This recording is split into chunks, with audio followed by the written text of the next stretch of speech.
Aspek lain yang penting untuk kita lihat bagaimana peran daripada evaluator akib. Pelaksana evaluasi akib adalah evaluator pada Kementerian Pan-RB atau tim yang ditunjuk melalui keputusan Menteri Pan-RB untuk melaksanakan evaluasi akib.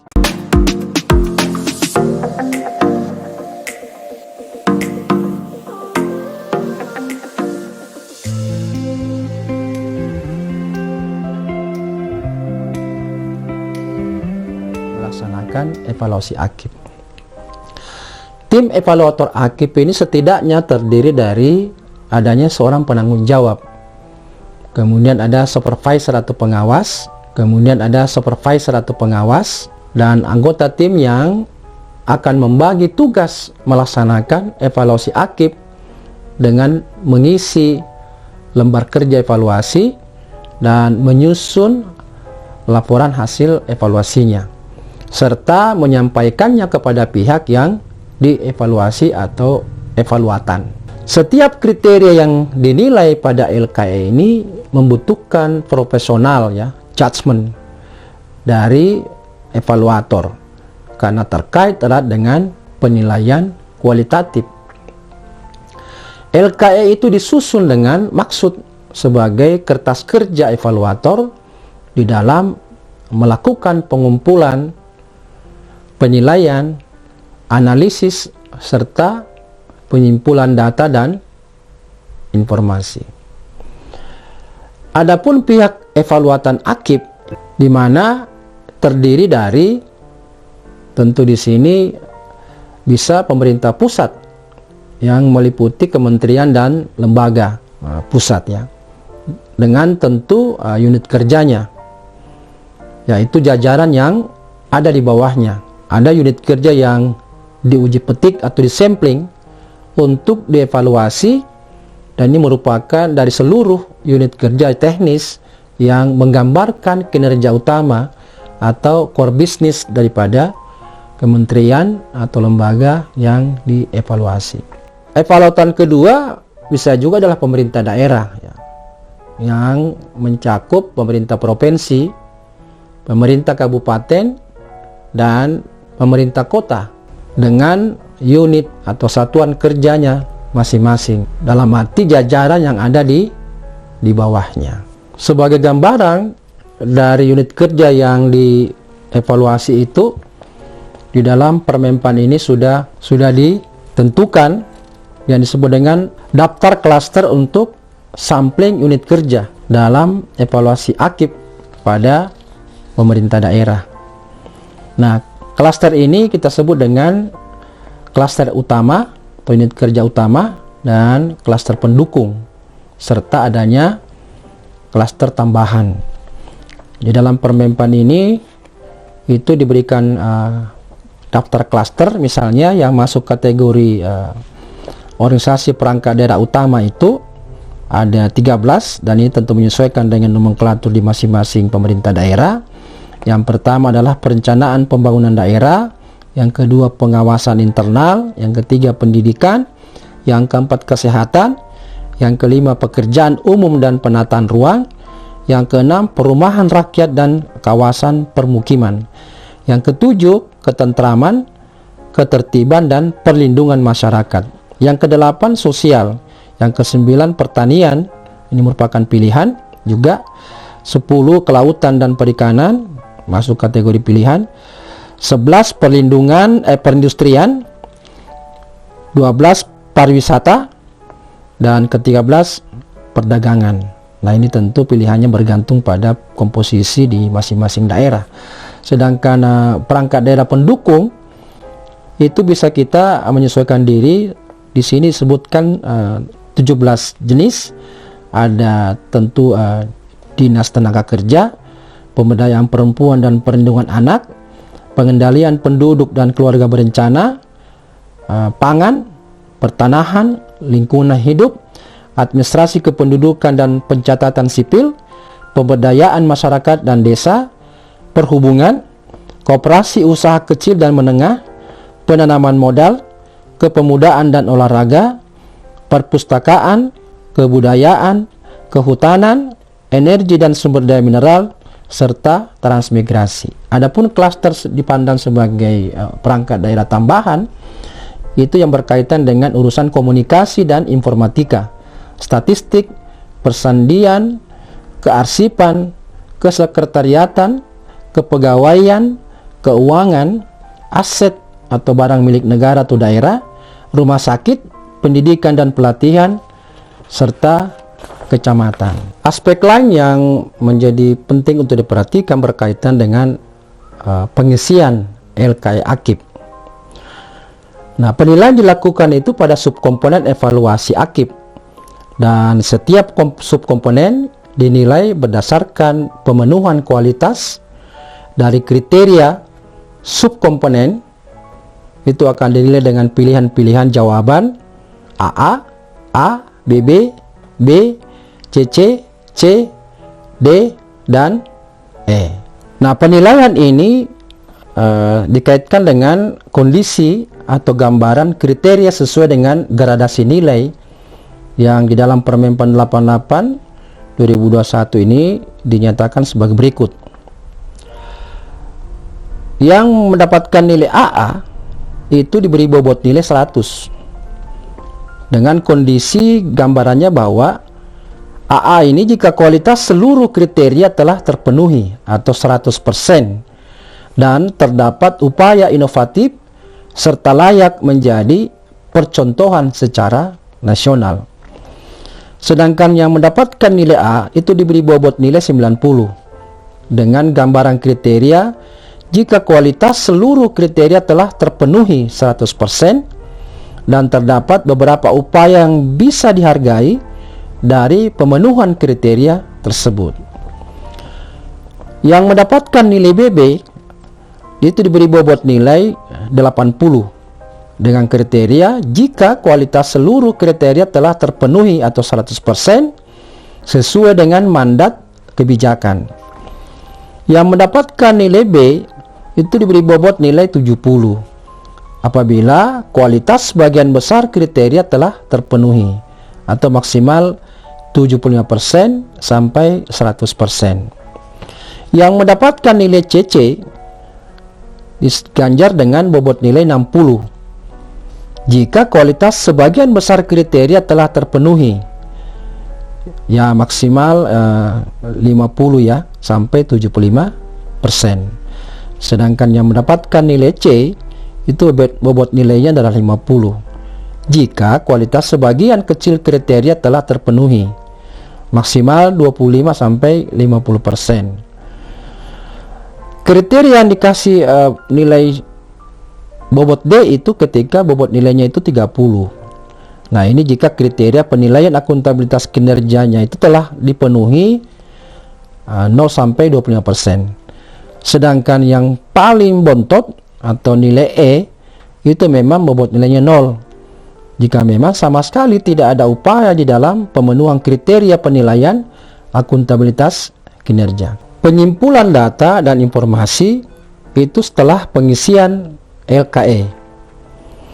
Nilai hasil akhir dari penjumlahan komponen-komponen itu memberikan gambaran tingkat AKIP dengan kategori predikat sebagai berikut. Untuk predikat AA atau nilainya di atas 90 sampai 100 itu dipandang dengan predikat sangat memuaskan, dalam arti bahwa telah terwujud good governance.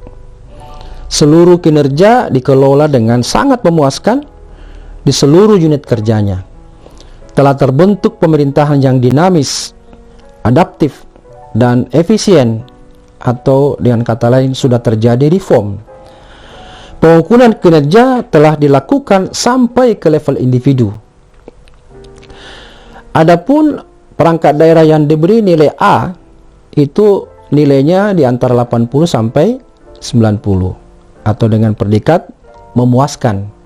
Ini jika terdapat gambaran bahwa instansi pemerintah atau unit kerja dapat memimpin perubahan di dalam mewujudkan pemerintahan yang berorientasi pada hasil.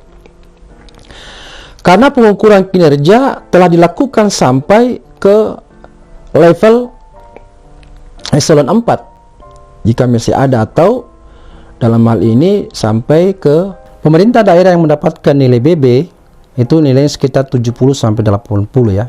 Dipandang sangat baik karena terdapat gambaran bahwa AKIP sangat baik pada 2/3 unit kerja, baik itu unit kerja utama maupun unit kerja pendukung. Akuntabilitas yang sangat baik ditandai dengan mulai terwujudnya efisiensi penggunaan anggaran di dalam mencapai kinerja, memiliki sistem manajemen kinerja yang andal dan berbasis teknologi informasi atau menggunakan aplikasi, serta pengukuran kinerja telah dilakukan sampai ke level eselon 3 atau koordinator. Bagi pemerintah daerah yang mendapatkan nilai B, itu nilainya sekitar 60-70. Berarti predikatnya adalah B atau baik ya. Ini menunjukkan bahwa terdapat gambaran bahwa AKIP sudah baik pada 1/3 unit kerja, khususnya pada unit kerja utama. Adapun pemerintah daerah mendapatkan predikat C, berarti nilai diperoleh itu berkisar antara 30-50, yang berarti predikatnya kurang. Kenapa? Karena sistem dan tatanan dalam AKIP itu kurang dapat diandalkan ya. Belum terimplementasi sistem manajemen kinerja, sehingga masih perlu banyak perbaikan mendasar di level pusat. Pemerintah daerah yang mendapatkan predikat sakitnya D, itu berarti nilainya berada sekitar antara 0-30, yang berarti predikatnya sangat kurang. Nah, ini karena sistem tatanan di dalam AKIP sama sekali tidak dapat diandalkan, sama sekali belum terdapat penerapan manajemen kinerja, sehingga masih perlu banyak perbaikan atau perubahan yang sifatnya sangat mendasar, khususnya dalam kaitan dengan implementasi SAKIP. Tahapan yang sangat penting adalah berkaitan dengan pemantauan yang berkelanjutan. Nah, untuk menjaga objektivitas di dalam penilaian, maka penting dilakukan review secara berjenjang atas proses dan hasil. Evaluasi dari tim evaluator dengan pengaturan sebagai berikut. Review tingkat 1 dilakukan di masing-masing tim evaluator oleh supervisor tim. Yang kedua, review tingkat 2 dilakukan di dalam bentuk forum panel, di mana seluruh tim evaluator, terutama untuk menentukan standarisasi nilai dan penetapan kategori hasil evaluasi, pelaporan dan pengkomunikasian hasil evaluasi AKIP, surat tugas yang diterbitkan untuk pelaksanaan evaluasi AKIP harus menghasilkan lembaga kerja evaluasi atau LKE dan laporan hasil evaluasi atau LHE. LHE AKIP disusun berdasarkan berbagai hasil pengumpulan data dan fakta serta analisis yang telah didokumentasikan di dalam LKE. LKE tersebut tentu harusnya berisi fakta dan data yang dianggap relevan dan berarti untuk perumusan temuan, permasalahan serta saran dan rekomendasi perbaikan peningkatan AKIP berikutnya. Data dan deskripsi fakta ini ditulis kemudian dilanjutkan dengan menganalisis, dalam arti pemilihan, pembandingan, pengukuran, dan penyusunan argumentasi sampai pada kesimpulannya di dalam LHE. Pada instansi pemerintah atau unit kerja yang sudah pernah dievaluasi, maka pelaporan hasil evaluasi itu diharapkan menyajikan informasi tindak lanjut dari rekomendasi tahun-tahun sebelumnya, sehingga diperoleh data yang dapat diperbandingkan dan dapat diketahui perbaikan-perbaikan yang telah dilakukan. LHE AKIP pada unit kerja yang dievaluasi oleh evaluator kementerian atau lembaga pemerintah daerah disampaikan kepada pimpinan unit kerja yang dievaluasi dengan tembusan kepada menteri atau pimpinan atau kepala daerah yang bersangkutan. Ikhtisar dari keseluruhan LHE ini kemudian disampaikan kepada Kementerian Pan-RB berupa format LHE. Selain bentuk surat atau short form, itu juga dapat berbentuk bab, ya, yang dikenal dengan bentuk penyajian yang panjang atau long form. Secara garis besar, penyusunan LHE, ya, penyusunan LHE Lakip dapat disampaikan dengan format sebagai berikut. Yang pertama, atau bisa dikatakan bab pertama, yaitu pendahuluan. Di dalam berisi tentang dasar hukum evaluasi, latar belakang evaluasi, tujuan evaluasi, ruang lingkup evaluasi, metodologi evaluasi, gambaran umum instansi pemerintah atau unit kerja yang termasuk gambaran umum implementasi. Mencermati dari apa yang diuraikan dengan sistematis dan detail mengenai cara pengukuran sakit, maka yang penting bagi pemerintah daerah apa yang harus dilakukan agar pemerintah daerah itu secara berkelanjutan nilai sakitnya bisa terus meningkat. Maka yang pertama adalah pentingnya pengetahuan dasar bagi kepala daerah termasuk pimpinan perangkat daerahnya tentang seperti apa itu sakit, ya.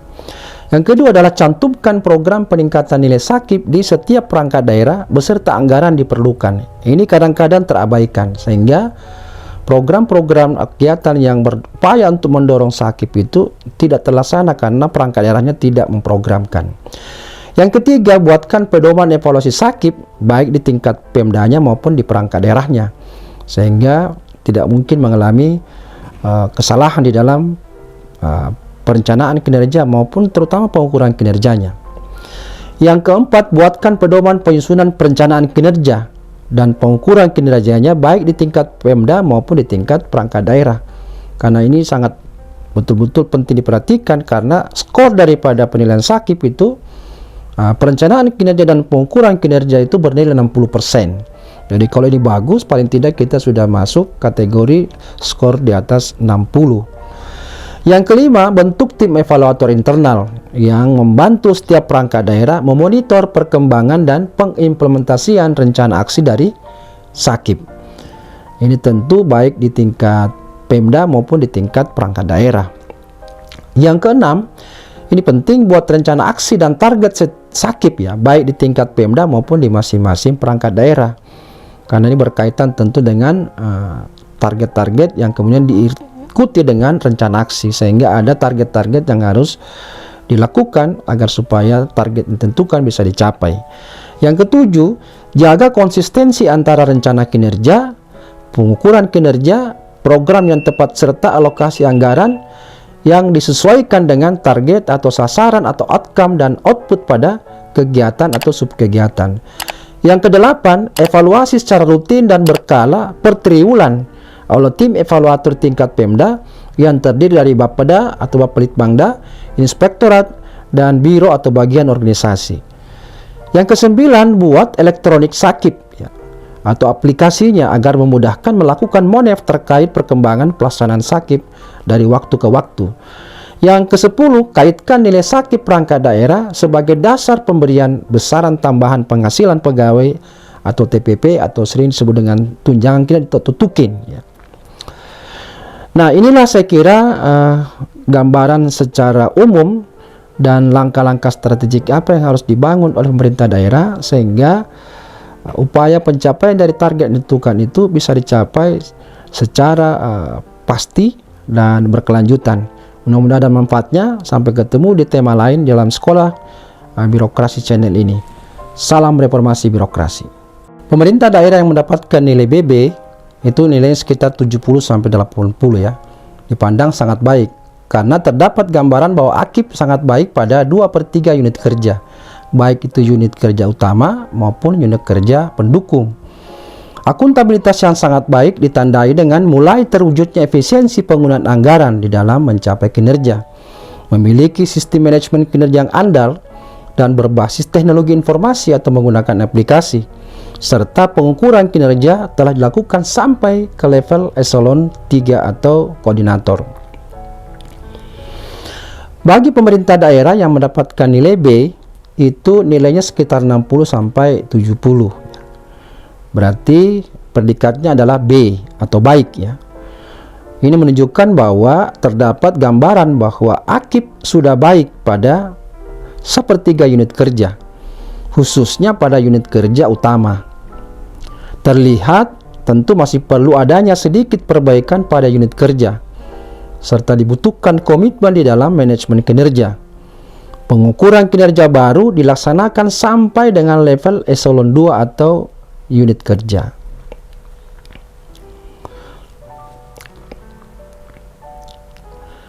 Bagi pemerintah daerah yang mendapatkan predikat sakitnya CC, itu berarti nilainya berkisar antara 50 sampai 60. Berarti predikatnya itu adalah cukup atau memadai.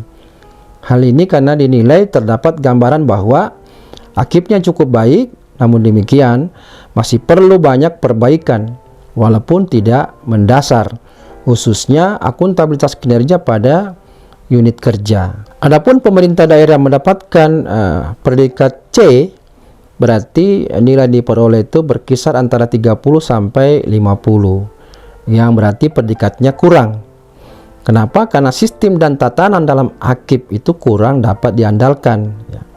Belum terimplementasi sistem manajemen kinerja, sehingga masih perlu banyak perbaikan mendasar di level pusatnya. Pemerintah daerah yang mendapatkan predikat sakitnya D, itu berarti nilainya berada sekitar antara 0 sampai 30, yang berarti predikatnya sangat kurang. Nah, ini karena sistem tatanan di dalam akib sama sekali tidak dapat diandalkan.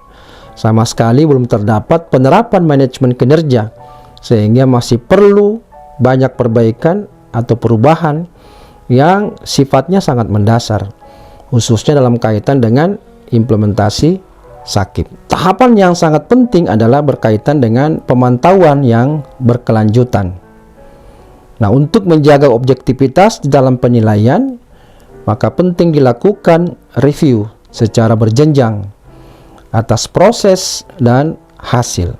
Evaluasi dari tim evaluator dengan pengaturan sebagai berikut. Review tingkat 1 dilakukan di masing-masing tim evaluator oleh supervisor tim.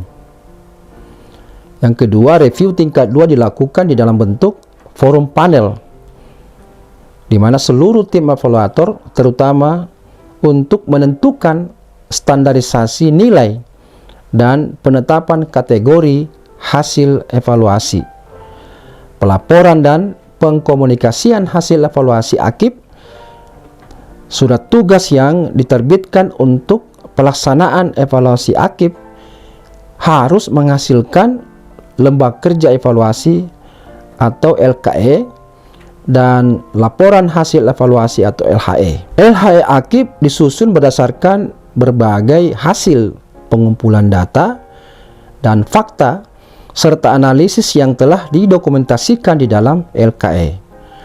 LKE tersebut tentu harusnya berisi fakta dan data yang dianggap relevan dan berarti untuk perumusan temuan, permasalahan serta saran dan rekomendasi perbaikan peningkatan akib berikutnya. Data dan deskripsi fakta ini ditulis kemudian dilanjutkan dengan menganalisis, dalam arti pemilihan, pembandingan, pengukuran, dan penyusunan argumentasi sampai pada kesimpulannya di dalam LHE.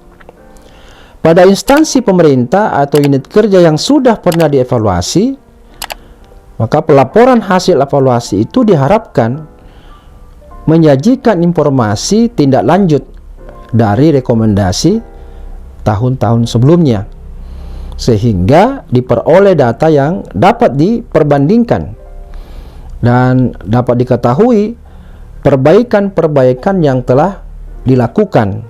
LHE akib pada unit kerja yang dievaluasi oleh evaluator kementerian atau lembaga pemerintah daerah disampaikan kepada pimpinan unit kerja yang dievaluasi dengan tembusan kepada menteri atau pimpinan atau kepala daerah yang bersangkutan.